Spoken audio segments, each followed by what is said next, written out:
Welcome to Rewriting Real Estate, Millionaire Moves and Modern Tactics with your host, Kimberly Falker, a coach, mentor and strategist for agents who are ready to scale smarter. On this show, you'll learn from high-performing agents who are building their empires with innovation, intention and no apologies.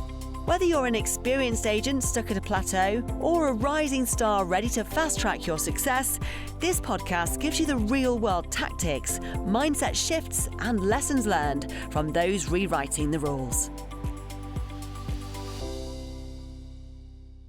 I'm actually really excited to talk with you because having done a little research, Brett, on your journey, it's unique, which this show is about unique journeys for people that are crushing at real estate. And you see a lot of people doing flips and such, but your path is totally different. Before you got into real estate, who were you?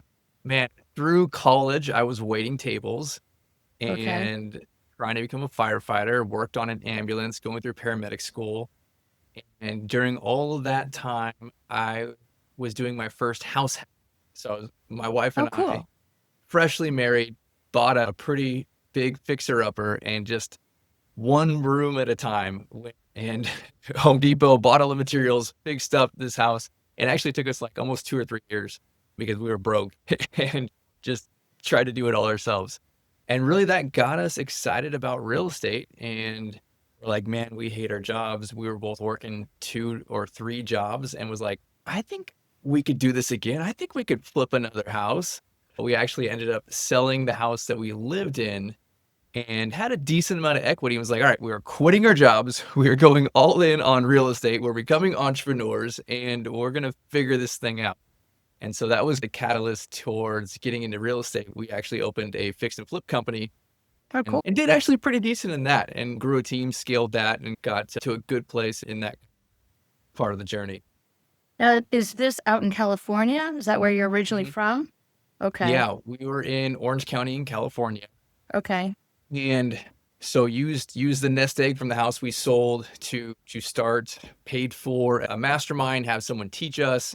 And then, gosh, we probably flipped maybe 3 houses the first year. And we're like, oh, okay, we're not starving to death. We could do this. We just had our first baby at the time. And we're like, all right, cool. So let's scale this. We started sending all the letters and postcards and everything and built a team.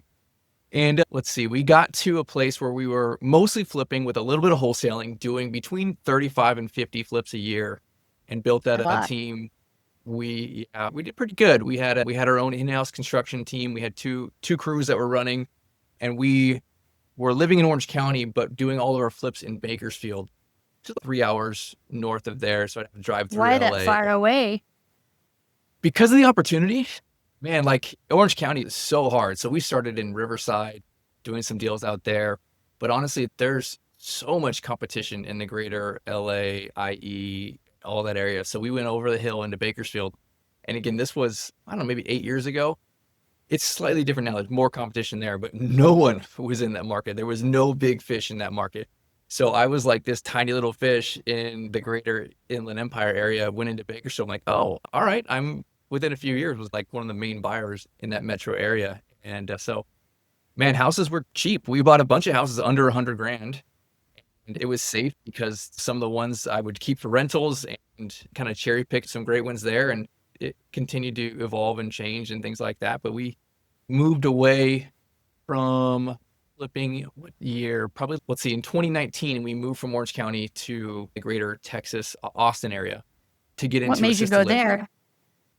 Business, really, right? Like I had heard so much about assisted living, and during kind of that transition. Where'd you start hearing about that? Because I've been licensed 20 years and never heard about it. So.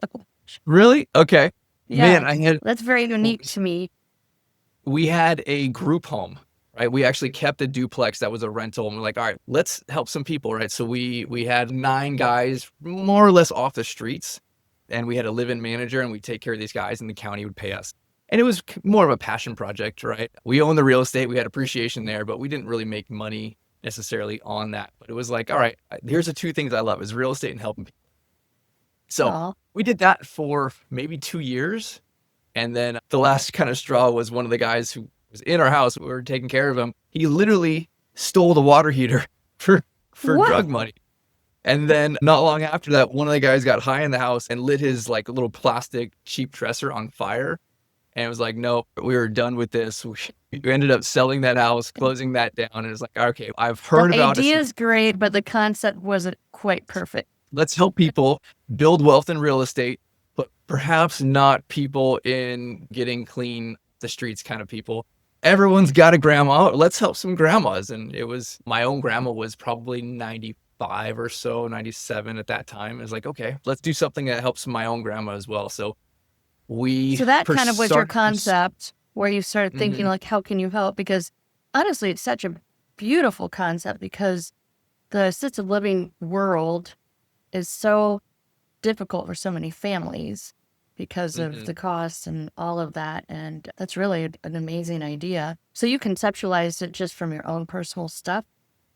Yeah. In California, it's pretty prevalent to do home conversions that have 6-bedroom assisted livings. Okay. There's probably literally thousands. And I started educating myself you knew on it. I started of putting it. pens and paper. Yeah, So go back to what you were saying. I couldn't make the deal work. I didn't like the numbers on this. It sounds good. You have $30,000+ of income. But when I started putting 24/7 care and food and insurance and mortgage, I'm like, sounds like I maybe make $3 or $5 grand. I'm 100% full, but I'm not going to be 100% full. These people are here to pass away, to take care of them through the end. So I decided to think bigger and build 16 bedrooms. And it's more common to do than Texas. So therefore I decided to move to Texas to be able to do that there. Okay. Yeah. So that's what got me to Texas. You were in the Austin area. How did it, because you obviously had a bit of a nest egg from all of your flips. So you had a bit of runway time, money-wise, and learning curve. So we kept flipping in California for probably about another year or two. And I was pretty passive in that. I actually never went back, and it was probably another 50 houses we bought I never saw. And so our team never turned over. So it was great. I never had to hire and train anybody new. So we're just like, all right, cool. That did its thing until it phased out, which gave us the construction knowledge, the raising money knowledge, the banking knowledge, private money, all of that stuff to put this deal together. I just had to learn now the new side of it, the business of assisted living and all the regs and taking care of people and dementia and all those things and a ton of things. And so I obviously just hired somebody who had a lot of big corporate experience working at big facilities, say, all right, come do this with me, teach me these kind of things. And we opened right in the middle of COVID. So that was always a plus.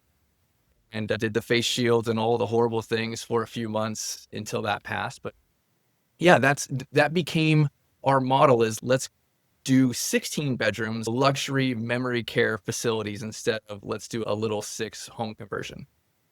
So how did you find the guy that helped you or mentor you? On the flipping side? Or on the when you got to Texas. Yeah. Oh, it was simply just Indeed. We went and just Really? interviewed so many different people.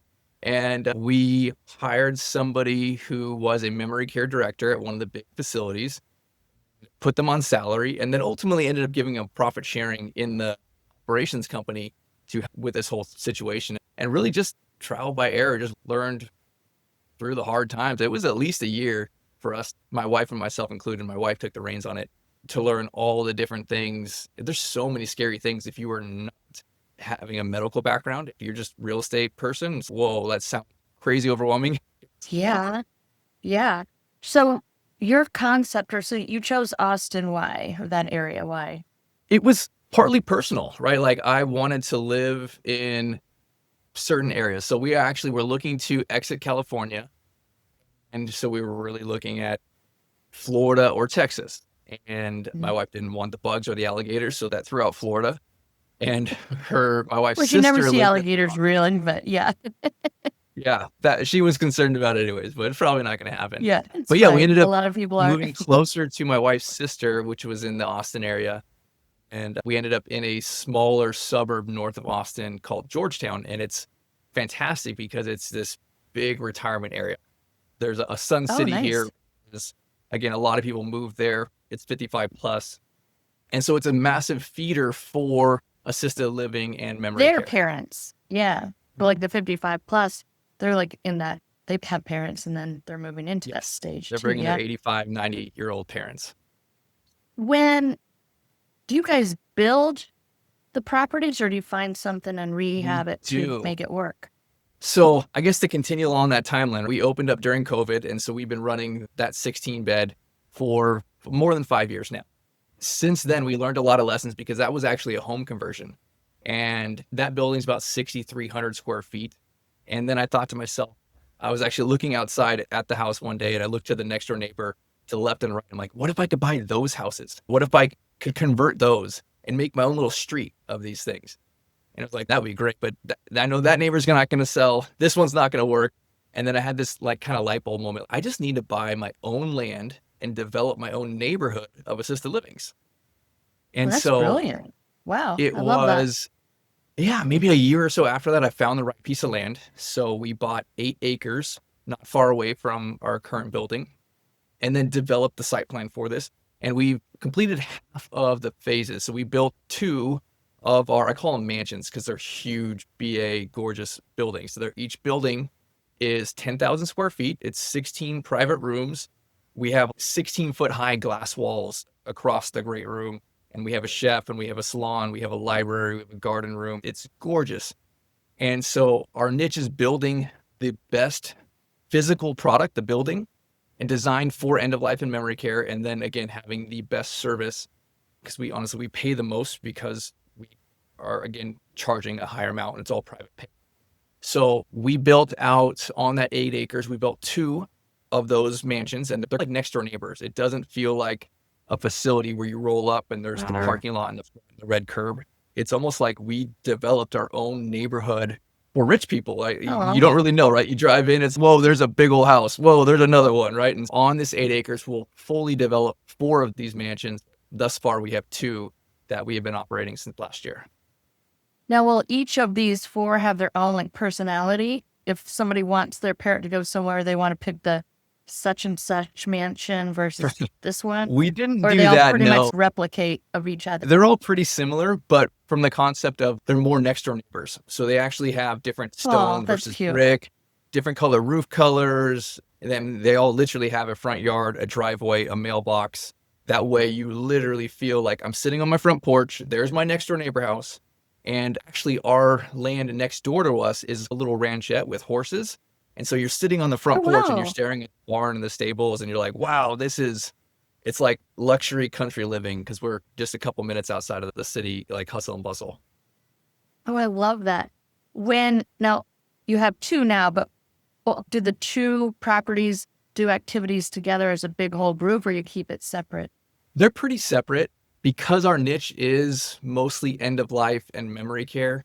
When you get to that place, like grandma doesn't really want to go outside anymore. She's incontinent. Okay. Walk. A lot of times they don't remember who they are, where they are. So a lot of the activities are relative to what they're mentally and physically capable of. So a lot of them, they stay in the great room, those kind of things. They're cold even when it's 100 degrees out. They don't want to go outside. Is there a reason you chose it to be like the later stage versus having like more of a active crowd? I guess there's two reasons there. One is the demand for memory care is so Good high. point. Most of the calls that we get are all for memory care. And so there's not a shortage of independent livings, early assisted livings, and a lot of people will rent the independent living apartment and hire caregivers to come in and spend a couple hours with mom or dad, help with medications. And it's a very cost-effective way. But when you get to memory care, there's not a lot of options and really not a lot of great options. And so as I was looking at it, mathematically speaking, there's a huge hole in the marketplace and a really big opportunity. One, because we're building really short, especially post-COVID, of the amount of beds that we need. And 2, because all the existing ones are run so horribly by big corporate with employees that don't care. The executive directors, they turn over every 6 months. It's really bad. So it actually makes a mom and pop owner operator, just a real estate person who maybe has a spouse that's a nurse, be able to come in and crush it without doing excellent, but just good is better than all the big corporations and stuff. So that's really interesting. That's a great thought. You're right. So did you have to kind of like, before you even started, did you kind of have to become, well, obviously you hired somebody to help you, but did you do like a ton of like on-site visits to kind of help you with the vision of where you wanted? Like, how did you know that so many places are so bad? You know what I mean? Yeah. So what I did a lot of secret shopping, literally walked through over 60 assisted livings in the greater Austin area, from South Austin all the way to North Austin. So I pretty much saw all of them.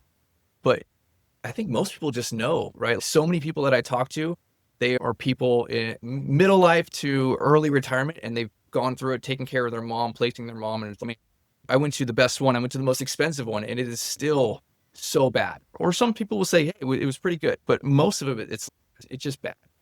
And so I think that there's a really big opportunity, especially for people with real estate experience who know how to do a lot of the business stuff. They know how to raise money. They know how to do marketing. They know how to do all the admin stuff. You can hire that fill in the blank skill set that you need of that admin person to run the business in the assisted living. I do really think that you honestly do need to learn all of that. You can't really be passive in this business because it's very integral. That's true. How do you find good hires? Because that, as you've mentioned, seems to be one of the greater issues in the whole world of elder care. People are for sure the hardest part. And generally the caregiver avatars, young 20s female, or the other side of it is maybe 40 to 50-year-old female. That during that, like, honestly, when you have young kids, it's hard. It's hard to be able to do this. And we're open 24/7, right? 365. There's no, let's take off Christmas or we're closed for Mother's Day. Our strategy, honestly, we pay $1 to $2 more than a lot of the big corporate. So it brings in more people, but you still have to filter through them. And honestly, like, we hold a very high standard for care. If you want to be on TikTok and just cruise through, you're not for us, and we'll filter you through pretty quick. But my wife leads our culture in that side of the business and is very involved and pours into our people and invests in our managers. And so we have a fantastic culture, and people who want to make a difference will stay. They'll stay for years. But it's everyone else, probably 2/3 will stay for years. 1/3 will always be more in an On the unstable place move. and circling Yeah. through. Yeah. So your training has to be Love really it. good. Your onboarding process has to be really good. And then honestly, you just have to really genuinely, from a top-down level, care for people, like your staff, but also your grandparents. When you cut corners on it, they know you don't really care, and they'll cut corners too. Well, I'm sure the families that are bringing their parents in there must be thrilled, because it is hard to find options out there, I think. Yeah. It's tough. It's a very hard business, especially when you're talking memory care, because you might have this sweet 92-year-old lady, but come 3:00, she's having issues or behaviors, and she's spitting on you or calling you all sorts of terrible names that were more common in the 40s that you can't say anymore. They'll say lots of things that are not nice. So you built this, and then you created the Platinum Assisted Living concept. Tell me about that. So we essentially scale this across the country, and that's we cool. team up with people. Yes, thank you. Who, a lot of husband and wife, a lot of real estate people, a lot of nurses. And I would say our niche is we can find just ordinary people. You don't have to be a multimillionaire to do this, but we'll plug people into a formula that says, okay, we're going to walk through and hold your hand through this process. And there's a team of 10 of us, and I consider ourselves more of the corporate support to be able to say, okay, we're going to help you learn your market. Here's the steps on that. Look for land, right? Here's our construction guy to meet with virtually on the city meetings, the plannings, all that kind of stuff. Help you. We have a bunch of architects that have built our exact buildings. Here's the plans. Let's make sure it's fine for your city. Let's go through permits. Here's our bank. Here's how we raise money. Here's our funding coach to be able to help you. Here's how to present, meet with all the investors, and really just step by step. Let's find the land, build the building, get our license. We have an operations team that helps people through all the operations, the marketing, all of that kind of stuff. And we become a silent partner coach in the deal. We have equity in the deal. We'll have a small percentage. And really, you have a team of people now, of 10 people who are doing this and have crazy amounts of knowledge to be able to say, okay, here's what we're seeing in this region of the country, what we're seeing in this region of the country. Here's what you should expect. We know this part has unions and all these different things for labor and all these kind of things. And we can gather tons of data and then say, okay, here's how we do this. And we really just, we're tied to the bottom line. We don't have a franchise. It's like we win when you win. Wow, that's really cool. How many states are you in now? We're in 20 states. Holy cow, that's amazing. Yeah. Wow. Yeah. And from within coast to those coast. 20, how many, or outside of just the states, but how many individual like teams do you have within those About states? 60 teams. That's amazing. And they're all doing decently, yeah? Yeah, everyone's in different stages. Some have been operating for a few years and looking to expand into phase 2. Some are under construction. Some just started with us last quarter. What's phase 2 once it's done and started as a business? Yeah, that's a great topic. As I said, like our personal buildings, we built 2 of them so far. Because we build new construction, we build at a good discount. And you have the real estate and you have the future value of the business. So we, generally speaking, will have several $1 million worth of equity when we complete construction. And so you stabilize, a lot of times we'll use SBA. They have a 3-year prepayment penalty. We'll be able to come in with no additional investor funds needed and roll some of the equity that we currently have in phase 1 and say one building into phase 2 to build another building without diluting equity pool, without raising more money. We can literally just roll the equity, build number 2, stabilize, get a couple years of tax returns, now roll that again into phase 3. And so our niche is, let's not build one building. Let's go buy 5 or 10 acres and let me show you a 10, 15-year play to build massive wealth, generational wealth, where you raise money once and we're just going to keep rolling it. And you have a team of people to help you do that. I love that. What's your kind of thoughts on how close does that building need to be to a metro area so family can visit? Because where you are, it sounds like you've got land opportunities, but not every area has that, right? Yeah. So yes, that's fair. We want to be on the good side of town.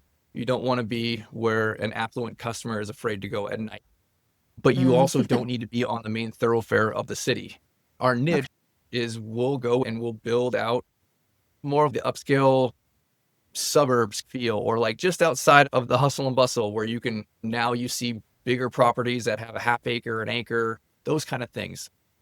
So consider this, that most of our clients, most of our grandmas and grandpas, they are not coming from home.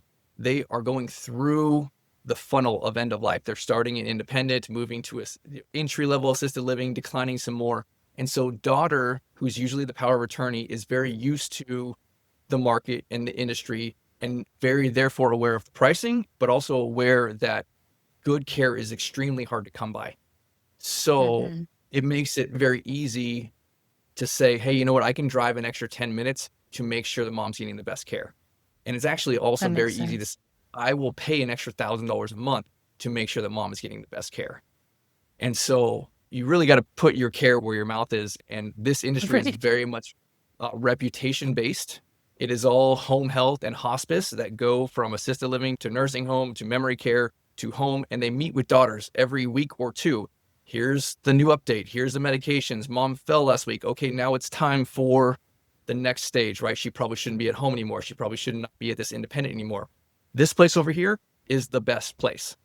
Go over there. These other places, don't go there. Everyone in your local industry knows where to go and where not to go. And so it makes having a beautiful building and having a great reputation really easy. Call it stealing the grandmas. We steal the grandmas from the big facilities that have fat. I love that. So for instance, I'm here in Tampa Bay, and let's say I wanted to invest on this particular opportunity, which sounds really interesting, but there's really no land. You have to go. If I were to find 8 acres, I'd probably be driving an hour from where I live to find that. So how do you deal with that type of region when people are in that? Yeah, we have a team that lives in Miami. Same kind of thing. We struggled for looking at land. That's true. Miami's a good example. $2+ million for land. They are under contract in Vero Beach, which is 45 minutes or so north of them, and half the price or less, and got a couple acres there. So Okay. There are some areas that are very impacted. There's some areas in California that are just it doesn't really work. But within an hour, it pretty much works everywhere if you're willing to drive an hour. Yeah. So I guess family members would be more likely to want to drive or be willing to drive an hour to know that their, parent is being cared for correctly. Yeah, I think that might be a stretch, but if you are the person, let's say you're a person who was looking for a business opportunity and you have real estate background, that would be the person who's willing to drive an hour to set up their business there. But That's a good an point, because I hour wouldn't be for talking about my family. I would be talking about whoever lives near the acreage that I were able to find. Yeah, that's really interesting. Now, do you deal with insurance and all that, or is it cash do not. payers? We're all private pay. We do work with long-term care, but technically we still bill private pay, and then we submit the invoice to long-term care, and then the families get reimbursed. So Yeah, it so the makes family billing deals with that side super of it. easy. I'm Yeah, on yeah, that's QuickBooks. I set up all huge. the families with ACH on recurring, and on the first of the month, boom, there's all my money. It's simple. I love that. So, looking back on when you first started, what were some of the biggest kind of hurdles or mistakes that were made right away that you're teaching your people that you're working with better? Finding the land is honestly very difficult because it's not like just do this and this. It's literally different city by city and state by state. There's so many different factors that go into this, and it can be pretty easy to buy a piece of land and have it not work out and you don't know it yet, or to lose money, you lose your deposit on these kind of things because there's so many layers, right? You got to get through planning and zoning, and every city is different. So our model, right, we're True. not going into a neighborhood that's zoned R1 and we're going to convert a 4-bedroom house. That's not where we're building new construction and a neighborhood. So most time it's commercial. Sometimes it's agriculture and we can rezone. Sometimes it's mixed use and you can jump through a special use permit. But every city is totally different. And then you got to figure out utilities. Utilities are a massive thing because it goes back That's a mostly good to point. fire water. How do we get a lot of times commercial fire suppression in all of our buildings, and you need the fire hydrant within X amount of feet. And now you got to get into measuring the actual volume of water and pressure. And do you have a 2-inch line? Do you have a 8-inch line? All of those kind of things. Septic versus city sewer, a lot of that stuff, because we're building out a bigger project. This site work can be very challenging. And you might think, hey, this land's 600 grand. Actually, it's 600 grand with no utilities, and it's going to be another probably 600 grand to make all that work. Wow, that's crazy. So if somebody is interested, your team works with that person through the whole process. Mm-hmm. And obviously, as you mentioned, you guys are investors and you get a little portion of it. But have you seen across the board of all the 60 plus people that have started this, is everyone kind of on the profit side of things, on the other side of this? Yeah, absolutely. Yeah, we want to make sure everyone's making a profit, and we are willing to do whatever we can, right? Whether it's the marketing team or the operations team, to make sure that you're in the right spot there.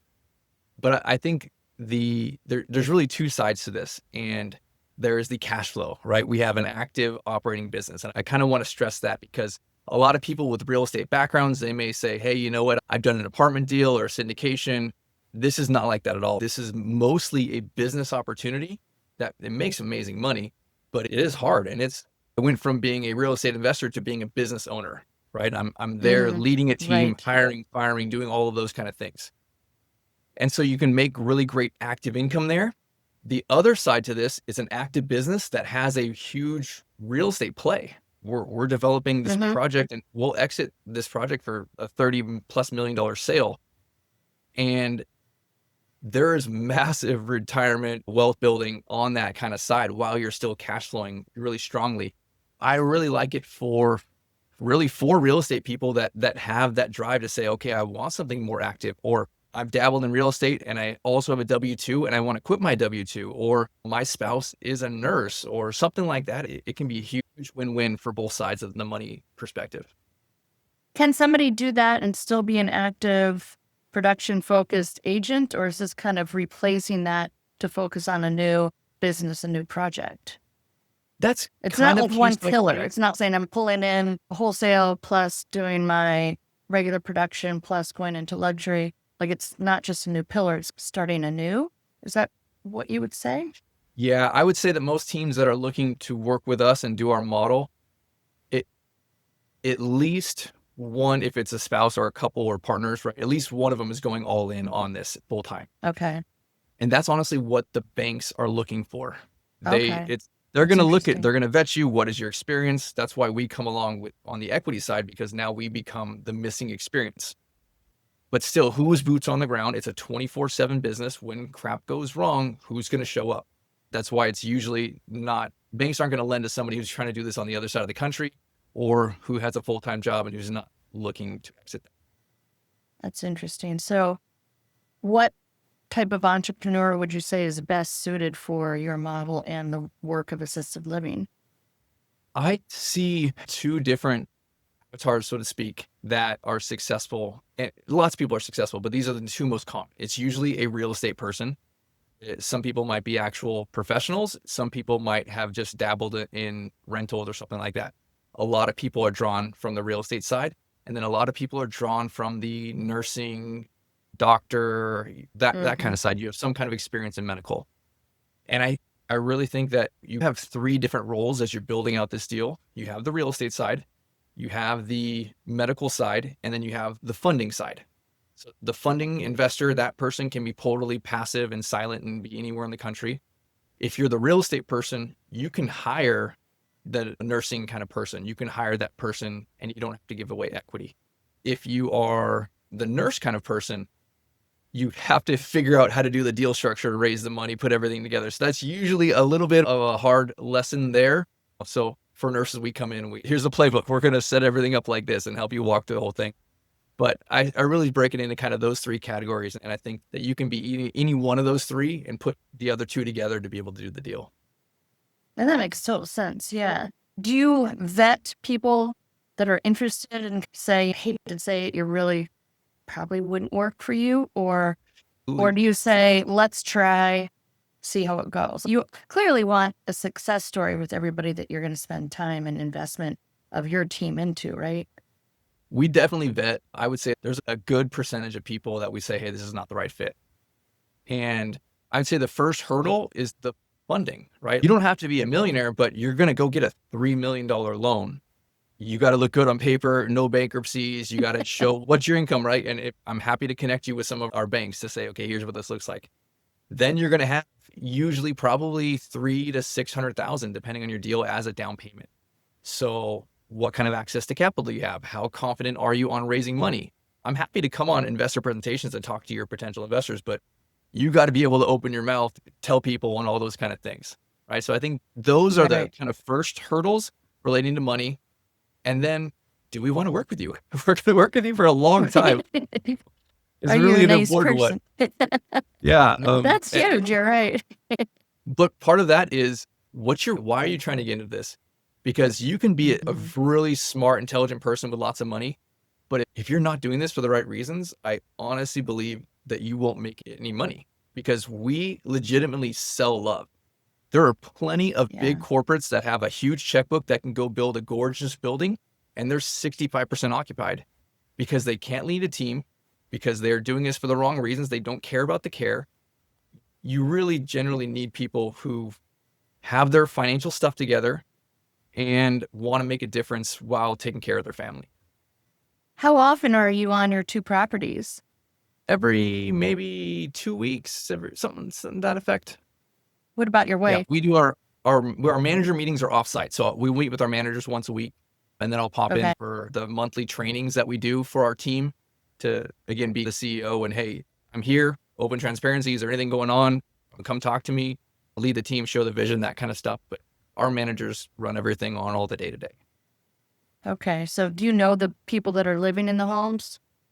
Or you're Yes. When we just had one building, I knew all of them and all of their families. And now that we have three, it's much harder for me to remember everyone, especially the newer ones. Yeah. Yeah.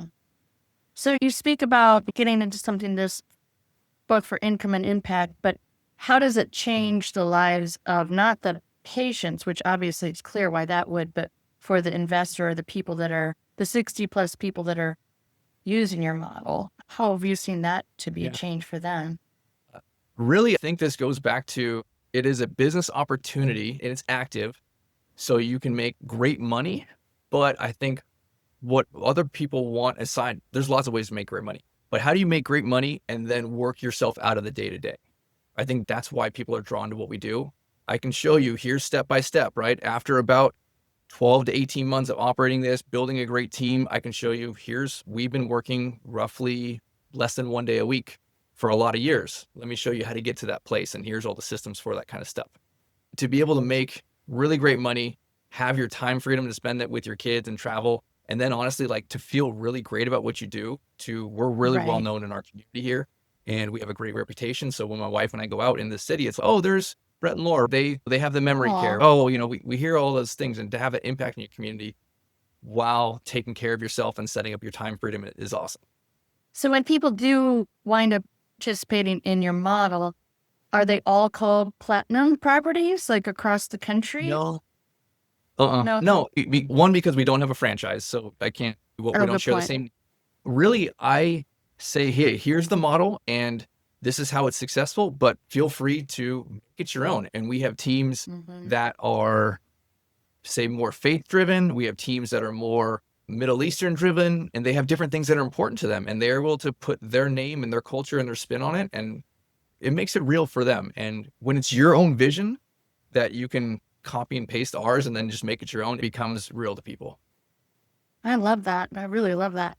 Yeah, this is it obviously seems, you've been a part of it, so it seems like you're like, okay, this is an obvious another source or a pivot in a business that from a realtor, but I've never heard of this before, so that's why it's been super interesting. And the model makes total sense, and I do appreciate that, to your point, the impact, because being here in Florida, there's a lot of need for good care for sure. But I appreciate your time, but I do love to end all of my episodes with this question. I feel like I know what you're going to say because what you've already done, but if you had to pack up and move tomorrow to a state you've never lived in, you have no sphere, you have no leverage of any sort, what would you do to scale as quickly as possible? And you already have the scaling model, but let's pretend you don't have your team behind you. Would you start over and do exactly what you did, or would you? I would. I know the back of my hand. I could go into Alaska tomorrow and do the market research and find a piece of land, and I could raise money, and I could build a gorgeous building and hire great people and make a difference and make incredible money.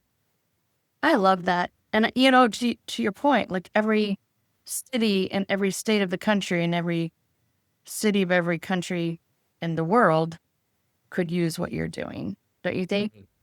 Yeah. So drastically. They need it so bad. And it's so interesting that you've learned how to do it without using insurance, but also being able to raise money, because that's where a lot of people get in their own way. They can't figure out how to get over that one huge money hurdle. It seems like you have. But very brilliant in the fact that you came up with this on your own. Is there anybody else that you know of that's doing what you're doing? No, not necessarily. There are people who I would say do smaller scale stuff and a lot of smaller stuff, but building out neighborhoods, I don't know anybody's doing. Have you started to get anybody copycats happening since then that you know of? Do I call them? So I have my own podcast, and so I'm very open with all the information. And so people will come and they will copy it, right? But they won't have here's all my steps and all the different things. But by all means, there's a big country and big world out there. In what you've already done. Yeah, I love it. I love that. What's the name of your podcast? Assisted Living Investing. Okay, so great. that's on all the different platforms, podcast channels. My YouTube, there's a lot of stuff on how to do this and how to raise money. That's my first and last name, Brett Chotkevys. So you can go and check that out as well. I love it, and I'll put the link to your site as well, so that people, if they're interested, can reach out to you. It'd be great if somebody starts it. I think it's brilliant. But thank you so much, Brett, for your time. I so appreciate it. Yeah, absolutely. Yeah. I'm happy to be helping. Thank you. Have a great day. Thanks for listening to Rewriting Real Estate. If today's episode challenged your thinking or gave you a strategy worth trying, share it. The right move at the right time can change everything. Subscribe and listen in next week for more insight, more momentum, and more ways to grow your business your way.